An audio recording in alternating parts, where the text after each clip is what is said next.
Hello and welcome to 6 Degrees of Purpose, the podcast where Ollie and I have a wonderful time speaking with pioneers, practitioners and entrepreneurs about their journeys, their experiences, their values and their wealth. We're bringing a conversation to you today with someone who genuinely needs no introduction.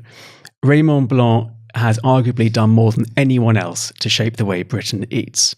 As founder of the Manoir Saisons and Brasserie Blanc, amongst other businesses, he's held 2 Michelin stars for a staggering 40 years, which is an amazing sense of achievement over such a long time period. But what comes through in the conversation you're about to hear isn't the achievement itself, it's the philosophy that sits underneath it, the care, the discipline, and the sense of purpose that he's brought to every business that he has built. You can find us at thisis6.com, on Spotify and Apple now. Please do give us a like and give us a comment. Raymond Blanc, welcome to 6 Degrees of Purpose. Thank you very much. First question I've got for you. Why 6 degrees of purpose? Please, I'm very curious. Why not 360 degrees of purpose? It's a good question. It's a great question. When we were setting up 6 Degrees, we had a phenomenal network that we couldn't go anywhere near because we'd left a big bank and we had various covenants in place. We weren't able to talk to anyone. But we were really lucky that everyone we did speak to were really helpful and introduced us to other people. And of course, that's the 6 degrees of separation principle. And so that brought around 6 degrees. It's quite hard naming a business. It's like naming a child. It was very difficult, wasn't it? Yeah. And then the purpose, we fundamentally believe that purpose underpins everything and it should underpin a wealth strategy for people. And so 6 Degrees of Purpose, we are a purpose-led wealth manager and the purpose obviously feeds into then the podcast. Okay, well, that's a very good answer. Thank you very much to make me aware of, and that's a very, and I think each business should be led by these principles. We would love to hear from you about something that we read not long ago that you said, which was that you became an entrepreneur by accident. Can you tell us about that?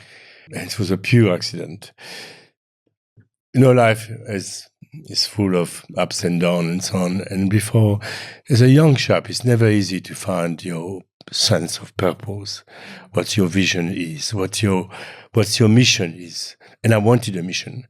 And it started very badly because my teachers decided to put me into as a technical designer or architect, and I hate square and I hate rectangles. I hate any kind of prism or rectangle or hexagonal, any form.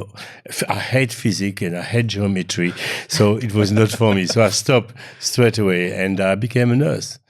And I like the idea of becoming a nurse. I like the idea of looking after people. And I was actually ended up went in my hometown, Hôpital Sainte-Anne de Besançon, where basically I looked after, as a young nurse, of course, apprentice nurse, after young people who had leukemia, which was the worst possible department you could go to. And emotionally, I couldn't simply take it. It was too much. On the top of that, there was these matrons, these Catholic matrons, which were really tough, hard. And I was caught a few times in a cupboard with the nurses, so that didn't help my case. But anyway, no, it was too much. It was too much to give. I admire, and that's why I admire, and I'm sure we've all been to hospital, I admire the extraordinary work that these people are doing. It's really a vocation. Then I decided I want to find my passion. I want to find something, my core. I want to find my purpose. Okay, and in life, we all know too well, there's sometimes luck, but you also have culture, and my culture helped me enormously. My father was a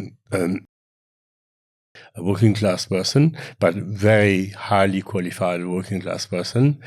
He worked on the hardness of making watch. So he was highly qualified. He had about 20 an amazing man.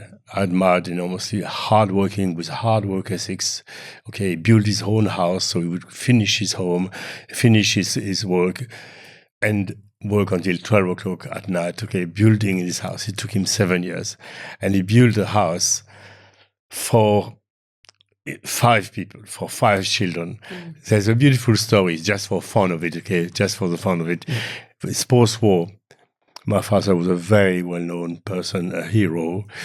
He brought back the German, right back to Germany, with the English army, by the way. When the war was over, General de Gaulle left his arms and said, France needs children. And my papa said, yes, sir. I will give you 7 to you and to France, mon général. No, I will. That's why our men would behave in the past. Okay, and that also connects with the industry as well. Okay, so very happily he came to my mom and said, Annie, I am going to give 7 children to General de Gaulle and to France. And my mom looked at him, no, Maurice, 5. Yeah. Yes, Annie. And he built a house for 5 children. Wow. You know, great story. So, but around that, it's a harshness. It was post-war. This period of time was really hopeful, full of hope. There was been so many disasters which had happened to families and so on, and we were rebuilding France. And we were working hard. Everyone were working hard. As kids, we were working hard. You know, and of course, my papa did a beautiful, huge garden, 3 times bigger than the garden, to feed a family of not of 7, but of 5. Okay, so immediately I learned about seasonality, about the earth. Actually, he made me taste earth at the age of 6 or 7. Just earth from... Just earth, yes. Okay. Just earth, Okay. Yes. I remember this. For some reason, it was raining. He decided to do the garden. So 3 kids would follow him up. And he took a big clump of shiny earth, wet and sticky and shiny. I said, look, Raymond. So I said, Papa, yeah. You always say yes to your father, okay? So I said, oh, yeah, smell it. Oh, I didn't like it. So I smelled it. It was acid. It was, and then taste it. Oh, my God. No. I looked at him. He meant it. Okay, so I did a piece of earth and I ate it. And I've never had such an experience in my life. In terms of taste, never.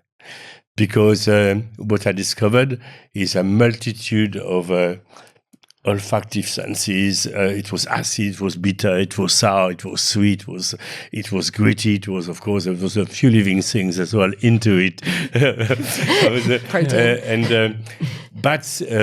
And then it's only a few years after that I dare to ask him, okay, Papa, I understand why you asked me to look at the earth, because the color of the earth will tell you what can grow, okay, in that earth. So that means if it's red, there will be iron.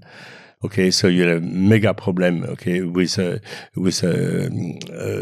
many vegetables, especially the peas and broad beans and so on.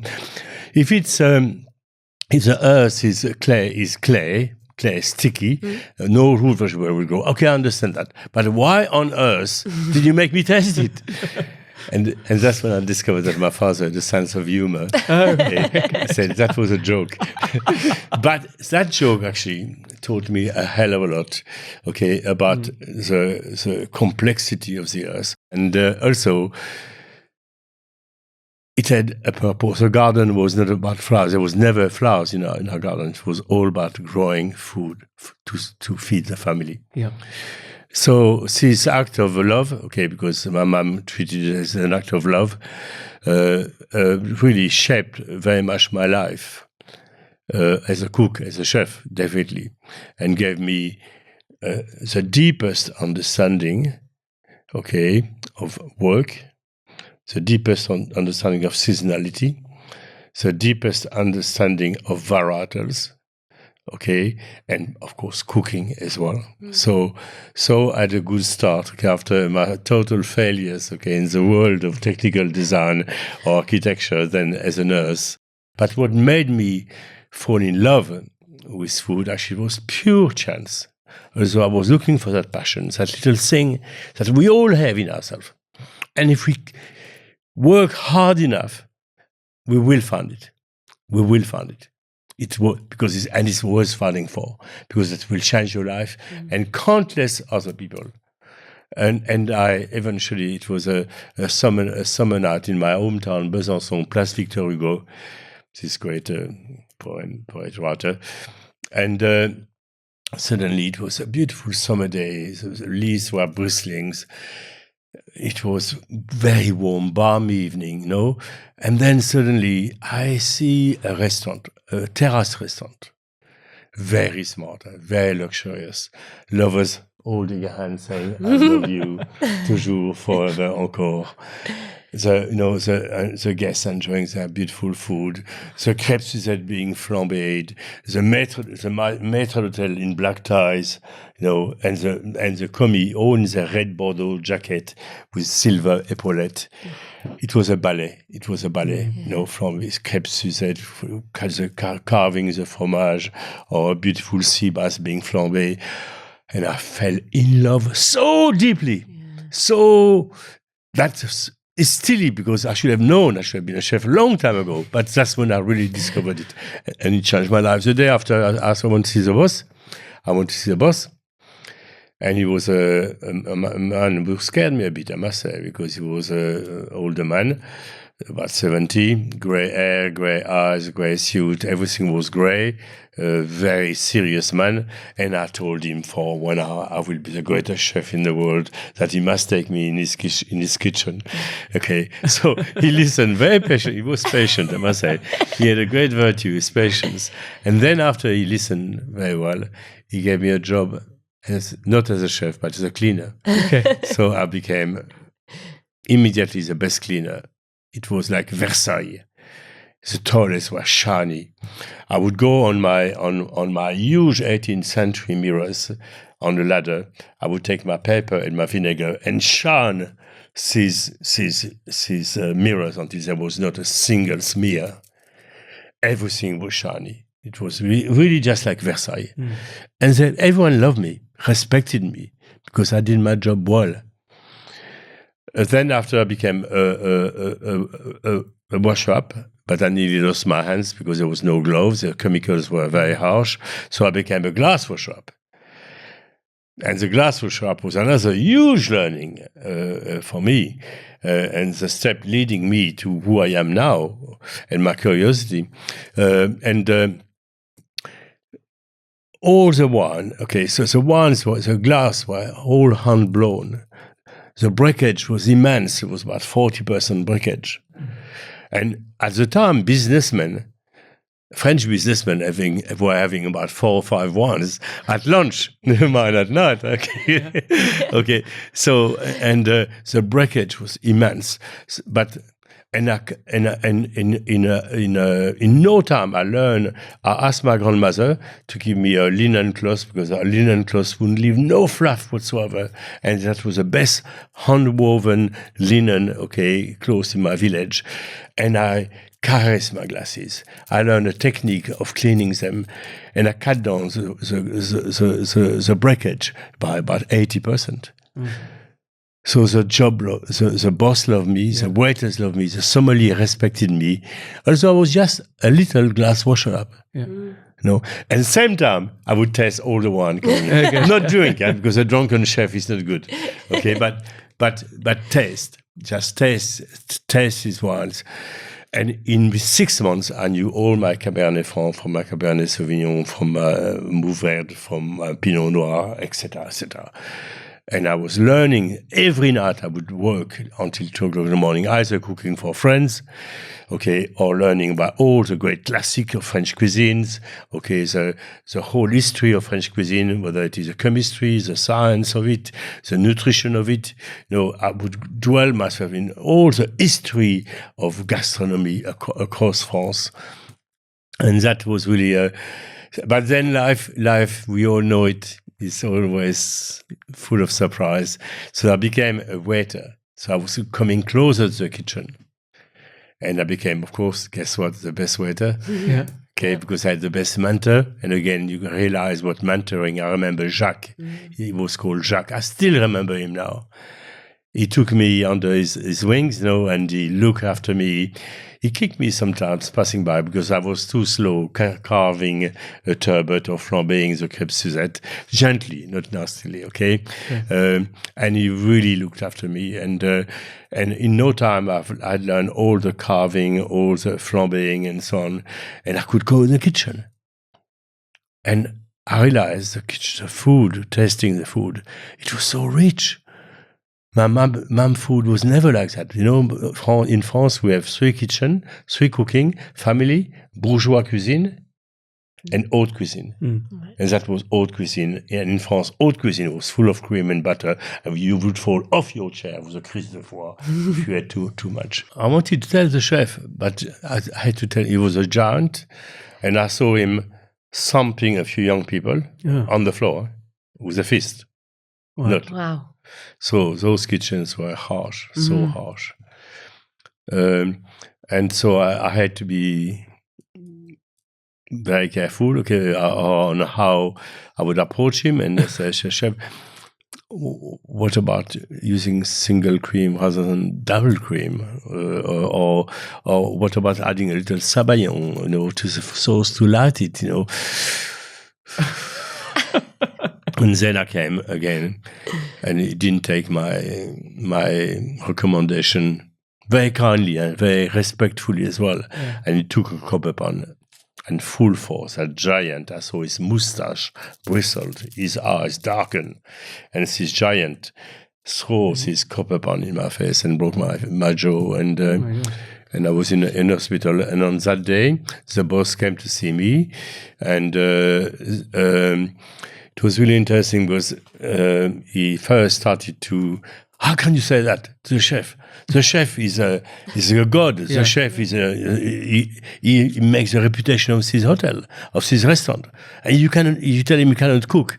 You can hardly argue when you have warriors, all across your place. So he went on his monologue and he then said, but young man, I've seen you. You are going to go far. So I'm going to help you. And he helped me. On that day, I lost my job.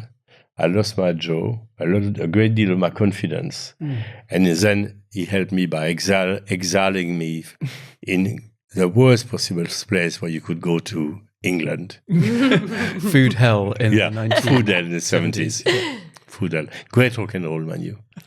Absolutely. Rock and roll for the few. Opera for the few. Rock and roll for the many. Yeah. A society very divided. Yet you kept your value of passion. I mean, you can hear the passion, Raymond, in your voice when you talk about food, the knowledge you have, the drive for excellence as well in each of the jobs you've done. And you came here and you carried on that despite having been knocked in the face. What drove that? I think what drove it is this chef will never manage to break that idea that one day I'm going to touch excellence. That was my aim, touching excellence, even for a few seconds.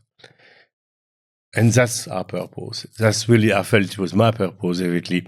And I knew it had to be in the world of gastronomy, in the world of hospitality, in the world to give a total stranger the very best moment of their life. Create an environment where you feel surrounded with joy, with celebration. I didn't want to create these OT waiters, these OT restaurants full of ancestors looking down at you in a disapproving manner. I wanted to create an environment which was warm, kind, a gastronomy which was not driven by, you can see, I'm sure you've been to these restaurants where you have a tall maître d'hôtel coming with his carte des vins, where you have 3,000 ones, and he plonks it at the table, and he looks at you, and he asks you to choose, and you feel belittled. I want to create an environment which is about joy, about giving pleasure, about sharing pleasure, teaching my team, growing my team. I wanted my team to own what I own, the values that I own. I wanted to create a form of gastronomy which is totally different from what existed before, which was full of gold. For example, you enter the restaurants, everything was about gold. Everything was rich. Everything was it was a luxury which was, how could I say it? It was a luxury which was so imposing. You felt ill at ease. The experience starts on picking up the phone. The anticipation of the moment is always even more important than the moment itself. So imagine you heard about this place, Le Manoir, or whatever other place, and you know it's a very special place, and you decide you save your money, and you pick up the phone, and you're really excited, and you hear a voice. I'll give you two scenarios. You hear a voice, and the voice is really nice, very professional. But when and it gives you all the right informations, but that's it. And you leave the conversation, and you feel disappointed. Is it? And you have doubt in your mind. Is it the right place? Should I go and spend my money here? When I heard so many great things about this place, because it was flat, it was not helpful, it was not warm. I didn't feel the warmth. I didn't feel. Okay, so you have doubt, and doubt is the worst thing. We all know what doubt does to our psyche and to our decision making and so on. So let's take another situation. You save your money. You phone the Manoir, or Brasserie Blanc, or whoever, or Marco Pierre Watt, or whoever it might be, okay? And then you hear a voice which is warm, helpful, will go in every single direction to make your experience better. Madame, is it your birthday? Is it a special cake you want? What kind of flavors would you like? Would you have strawberries? The strawberries at the moment are the best, the very best. Or the first raspberries from Scotland, Glendale varieties. We can create something the most beautiful dessert. And you can feel that warmth, that kind of, which embraces you. And there you are going to have that special time. And then you're going to tell the impact of that. Immediately, you're going to tell at least 10 or 20 people, oh my God, I phoned the Manoir, and the lady or the gentleman was absolutely amazing, so helpful. So I so much look forward to it. You see the difference to the approach of business, what doubt can do. So with doubt, it's exactly the contrary. That means you go and you come with this doubt. So if anybody fails, that's going to be worse. Okay, so that means you have this doubt in your head, and we have to work twice harder to bring back the guests. So what is the trust of the guest? That's what we're talking about. So that guest can celebrate and enjoy himself. So it's just one little thing. It's just a phone call we're talking about here. Yeah. For me, a good business is a vision. Yes, it starts by a vision. And the vision must be very strong, very defined. But a vision can be realized if everyone embraces it, if your team embraces it. Because all very well for you to have a vision. If you have a business, you employ 250 people, and if they don't own it, you out. Okay, so it's to really passing on this vision. Okay, so the vision must be effectively. Yes, there must be a proper. I hate the word plan, but that vision must be supported by pillars. Each of these pillars hold particular values. For example, I wanted my papa to come at Le Manoir at Saisons. Working class people didn't go in 3-star Michelin or 2-star Michelin restaurant. They didn't. But I wanted it. And I wanted to create an environment which was joyful, supportive, an environment which was not full of gold and ancestors and so on. An environment where you immediately feel what I wanted. Immediately I worked on. We created 14 gardens through the years, all organic values. Okay, so you had all these pillars. Okay, these pillars supported on sustainability, supported on organic values, creating extraordinary gardens which have become the core values of the Manoir. And this, of course, this garden would be the canvas on which I grow and cook my food. It would serve my table. Okay, so we have 14 gardeners. Okay, so it was mostly it was about people, and people, and definitely this vision had to be shared, and not just shared, owned 100% by everyone working with me.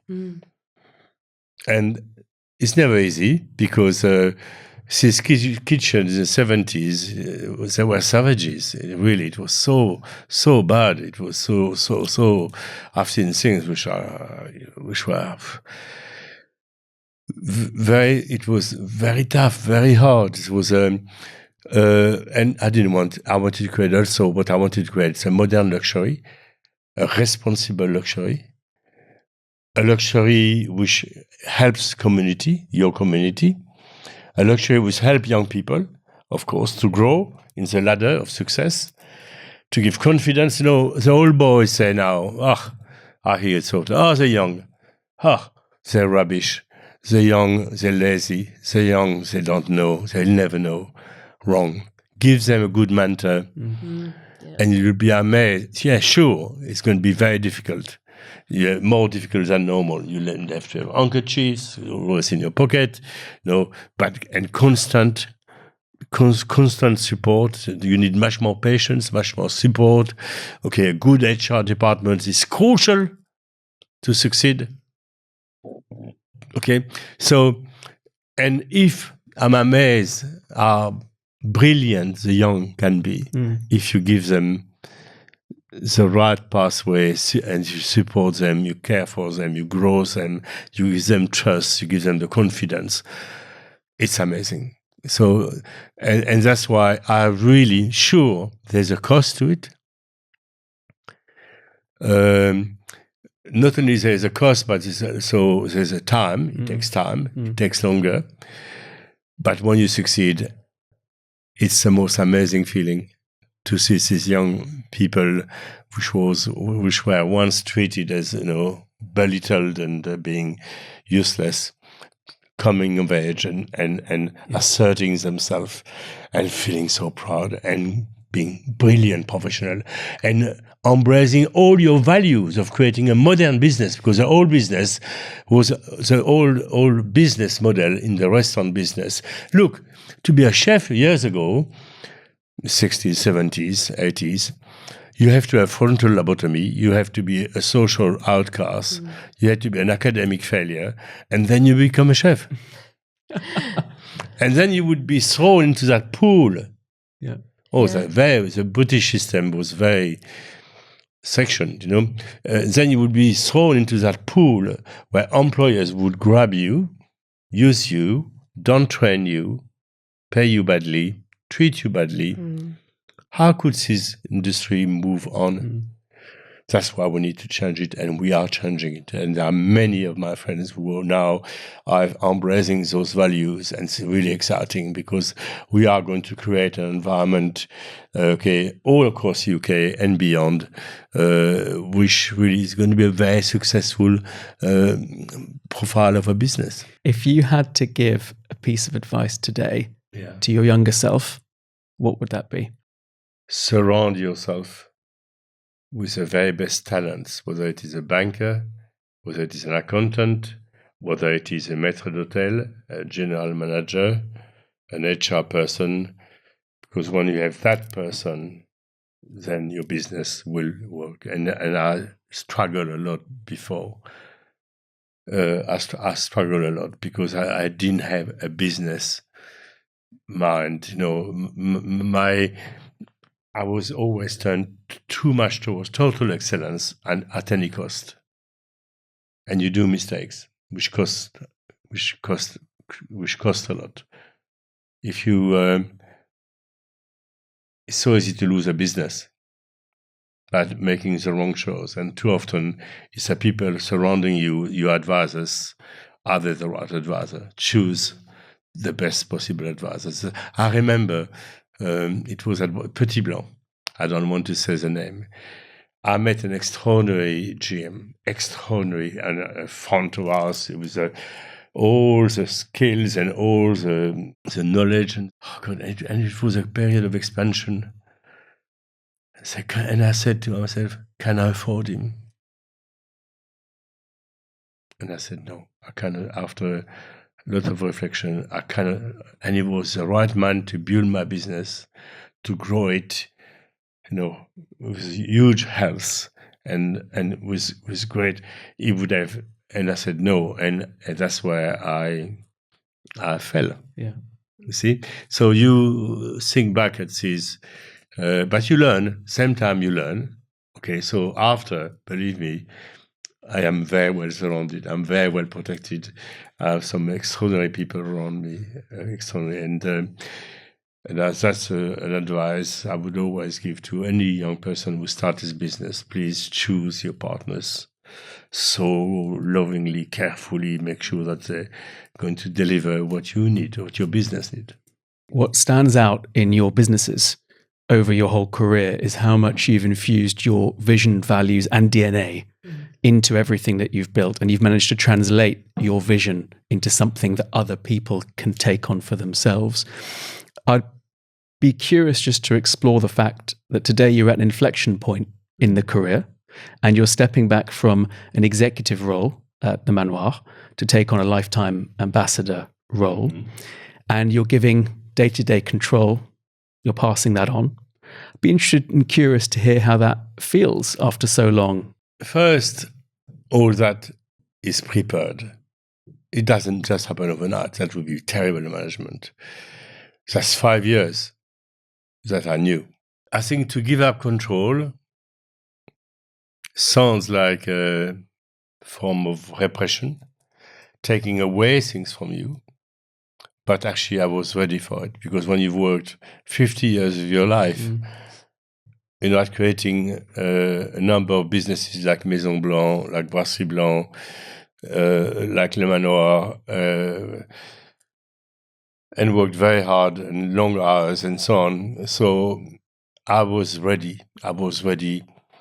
And the business was also ready to move on. Okay, it needed investment, and because Belmont saw and very much saw the value and the beauty of Le Manoir and what it has achieved for 40 years, 2-star Michelin at the same level, highest level of excellence, and created new concept.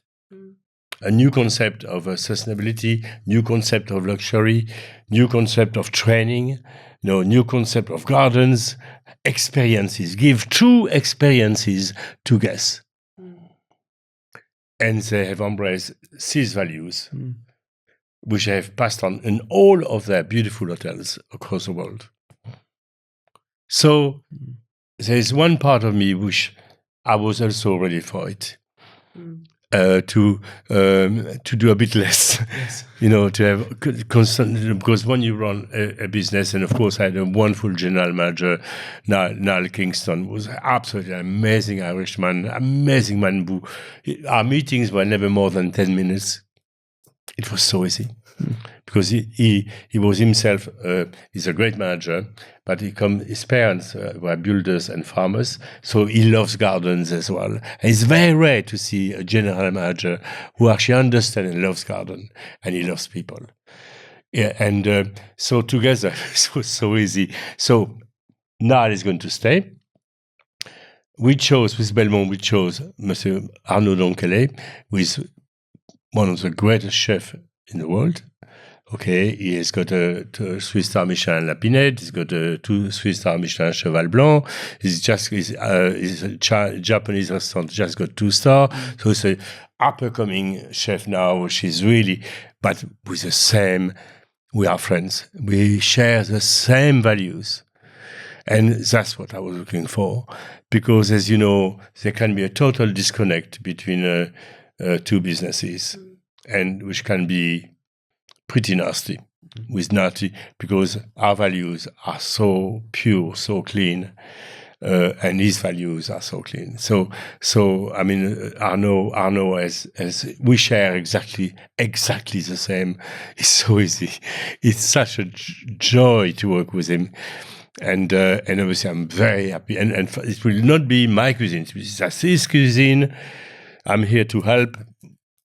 For example, at the moment, we just show the seeds, okay, for next seasons, okay, for first planting trials. You know, we're thinking the Raymond Blanc Cocoa School. You know, there's a lot of things, but it's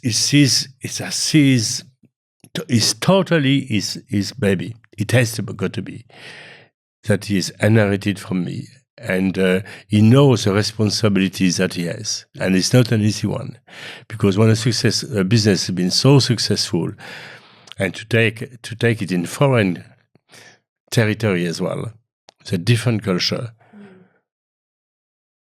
But I have every single trust that he will succeed. Because you know what we call a good egg?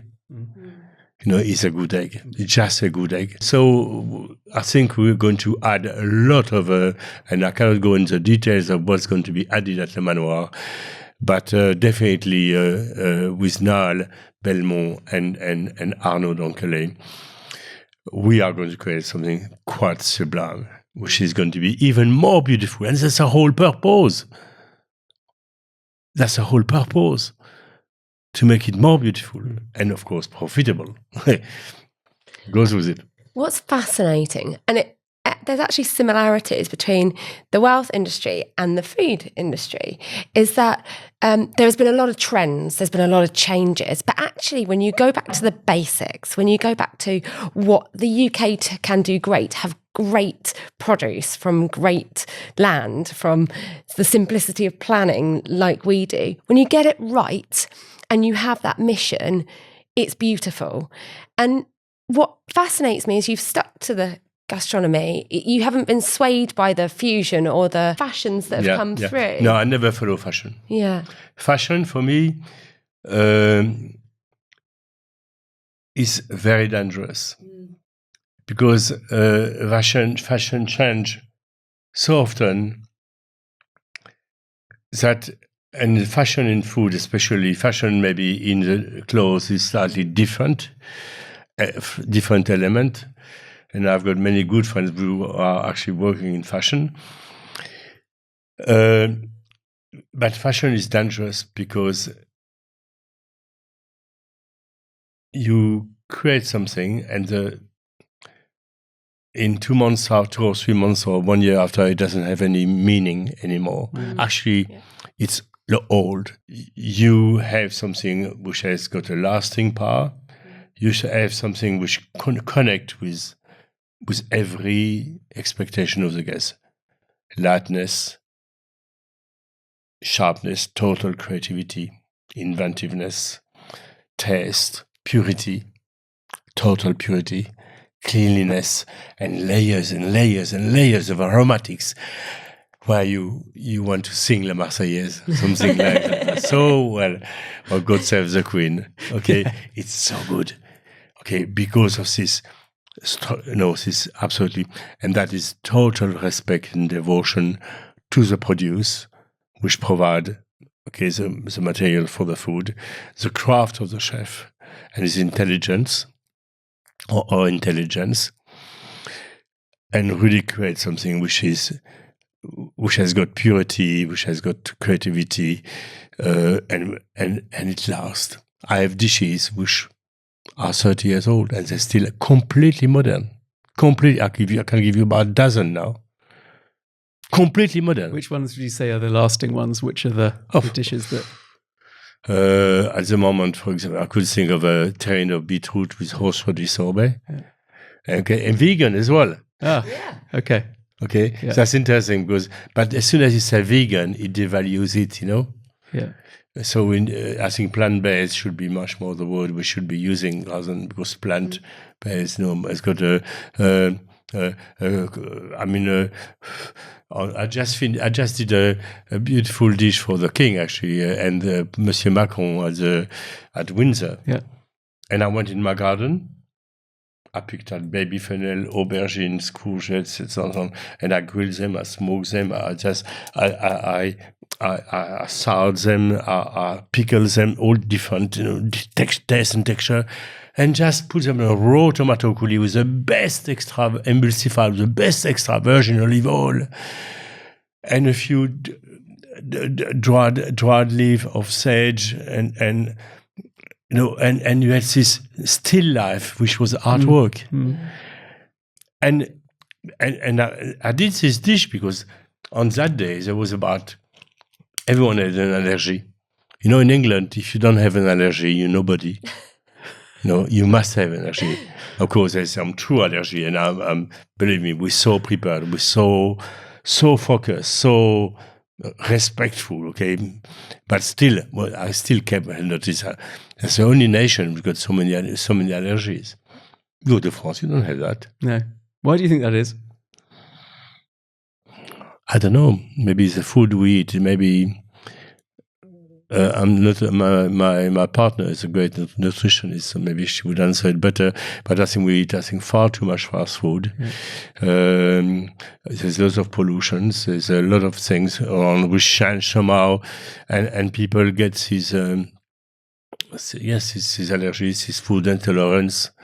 And we respect it. Oh my God, if you see the system we have in place, it's like a hospital, and it has to be treated that way. So you have the total trust when you go in a restaurant that the chef, has got it absolutely, he's switched on, he's got the knowledge, okay, and the organization skills as well to ensure that every guest, whether it is gluten-free or whatever it might be, is going to be absolutely fun. Yeah. How does all of this impact you and the people around you? When you talk about the business side, okay, I've talked about it in terms of personal life. You've got to understand I'm totally self-taught. I never cooked before. I'm not a businessman, I'm not a financier, etc., etc. So when you start a business and you fall in love with that vision to create something of total excellence, you start a family at the same time, it's complicated. So I had to go through 2 divorces. Okay, that was a price to pay.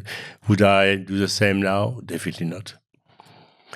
But I would work 16, 18 hours a day, every day, and of course, when you're a small business, you